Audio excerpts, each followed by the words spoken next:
Sometimes with Guitar Hero games, we have to do re-records with artists. A lot of these songs, 30, 40 years old, before the digital age, we really want to be able to isolate each of the particular instruments in a song. And if the master recording doesn't exist, the only alternative is to actually do a re-record. We are in Electric Lady Studios in New York City on 8th Street. Electric Lady Studios is Jimi Hendrix studio, and I kind of feel him. You know, we've done recording here before, and it's a great place to be. Having the opportunity to do Cherry Bomb again is incredible. What makes it really amazing is that I'm here with Joan, and it's like time has stood still. It's incredible. We were really fortunate to be able to work with Joan and Sherry on the re-record for Cherry Bomb, and we're just fortunate to have it in the game because they're both legends. They were trendsetters and style makers at a really young age, you know, under 20 years old.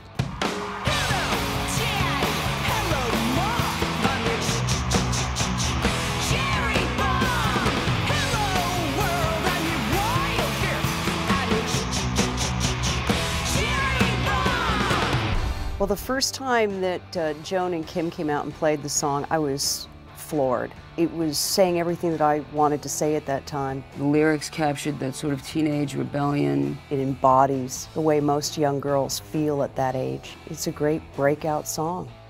Since the entire game is about transforming your characters into these warrior versions, there's no better fit than Alice Cooper. He really created that stage persona, mixing hard rock with heavy drama and heavy theatrics and a more dark tone and vibe. No More Mr. Nice Guy is one of those songs that it was me screaming back at the public. At the time, I was guilty of every single thing that was wrong with America. And then I said, okay, that does it. No more Mr. Nice Guy. Gloves are off.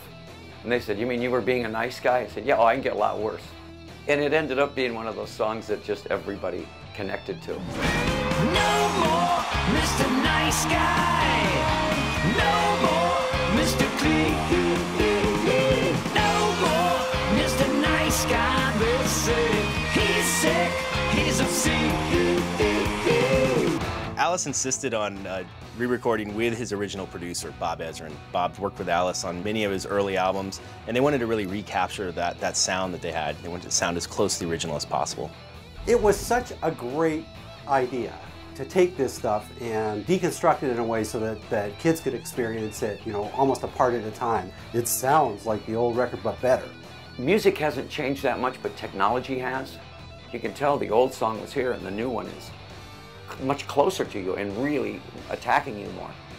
So CBGB's is the one authentic, real-world venue in Warriors of Rock.